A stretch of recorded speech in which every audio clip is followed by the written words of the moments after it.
2 సంవత్సరాల కాంగ్రెస్ పాలనపై మనతో మాట్లాడడానికి public service commission ex member Sumitranandan garu నన్ను చెప్పండి. 2 సంవత్సరాల రేవంత్ పాలన ఎలా ఉంది అనుకుంటున్నారు మీరు? విఫలం. ఇప్పుడు రైజింగ్ తెలంగాణ అని చెప్పేసి కూడా అక్కడ పెద్ద పెద్ద సమ్మిట్లు చేస్తున్నారు, మేమే గొప్ప అని చెప్పుకుంటున్నారు, మీరేమో వైఫల్యం చెందింది అంటున్నారు. ప్రజలు నవ్వుకుంటారు. ఈ రైజింగ్ అంటే నవ్వుకుంటారు, ఫాలింగ్ కదా, గాలిలో లేదు, అభివృద్ధిలో లేదు, అధః పాతాళంలో ఉంది.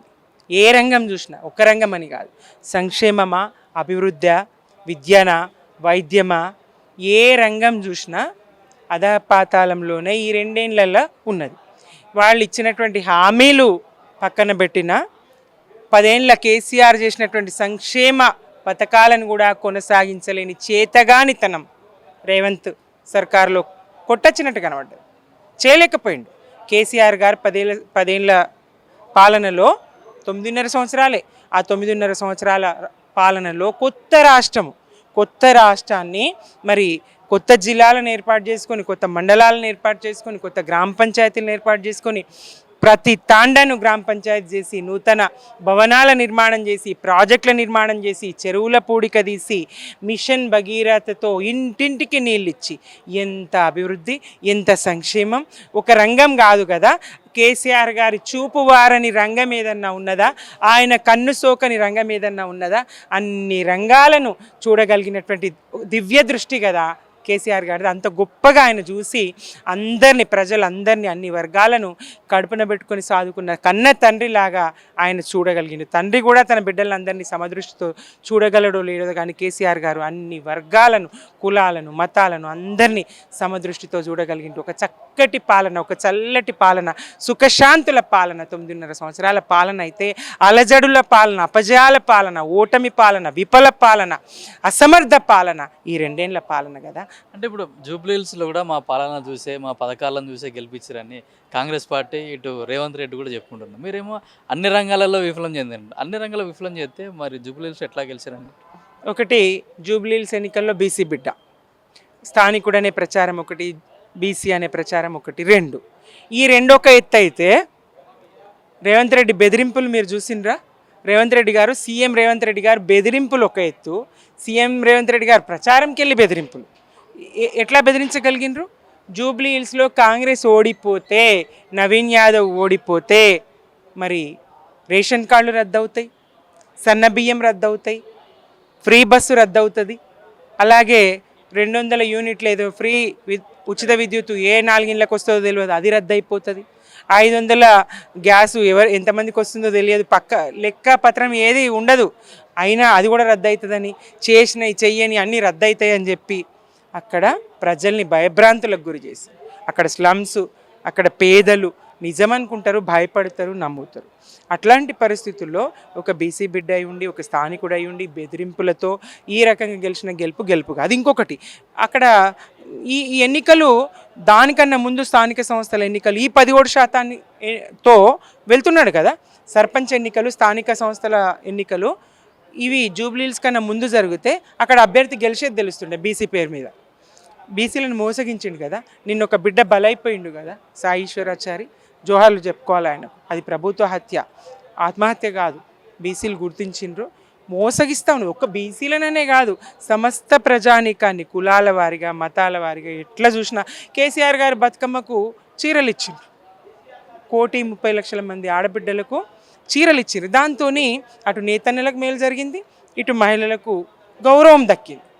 మరి అవి నాణ్యంగా లేవు, నేను నాణ్యమైన పట్టు పీతాంబరాలు నేయించిస్తా అని చెప్పి 2 బతుకమ్మ పండుగలు మాట మార్చి ఆ మహిళలందరికీ కాదు, డ్వాక్రా మహిళలకి ఇస్తా అని చెప్పి కూడా బతుకమ్మకి ఇవ్వాల్సిన చీరలు కూడా ఇందిరమ్మ జయంతి రోజు ఇచ్చారు. బతుకమ్మకి ఇవ్వాల్సిన చీరలు కూడా మరి ఇందిరమ్మ జయంతి రోజు మొదలుపెట్టి అది కూడా పోనీ 64 లక్షల మందికి 2 చీరలు ఇస్తామన్నారు. ఒక చీర కాదు, మేము 2 చీరలు ఇస్తామన్నారు. 2 ఏళ్లకు మీరు ఇచ్చే 2 చీరలు 64 లక్షల మంది కూడా ఒకటేసారి ఇవ్వలేకపోతుంది. ముందుగా ఊర్లలో ఎన్నికలు ఉన్నాయని ఆడ మొదలు పెడుతుంది, అది యూనిఫామ్ లాగా ఒకటే చీర తీసుకొస్తుంది, దాన్ని ఏ రకంగా కట్టుకుంటారు? ఎట్లా కట్టుకొని ఎక్కడికి పోతారు? ఆ ఒకే రకమైన యూనిఫామ్ని కట్టుకొని వాళ్ళు ఎక్కడికి పోతారు? ఏ కాలేజీకి పోవాలి, ఏ స్కూల్కి పోవాలి, ఏ మీటింగ్కి పోవాలి, ఏ సభకు పోవాలి? అట్లా ఏ ఉద్దేశంతో ఇస్తారు? అట్లా ఇస్త్రీ డ్వాక్రా మహిళలకు అది కూడా సగం ఇట్లా ఇచ్చి మొదలుపెట్టి అవి కోడ్ అంటారు.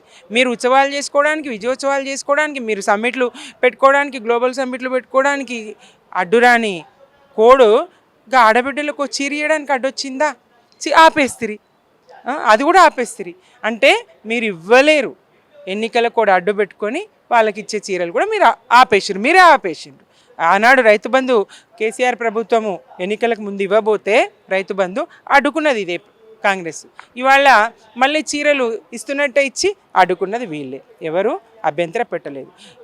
విజయోత్సవాలు చేసుకునే అర్హత కాంగ్రెస్కి ఒక్క శాతం కూడా లేదు.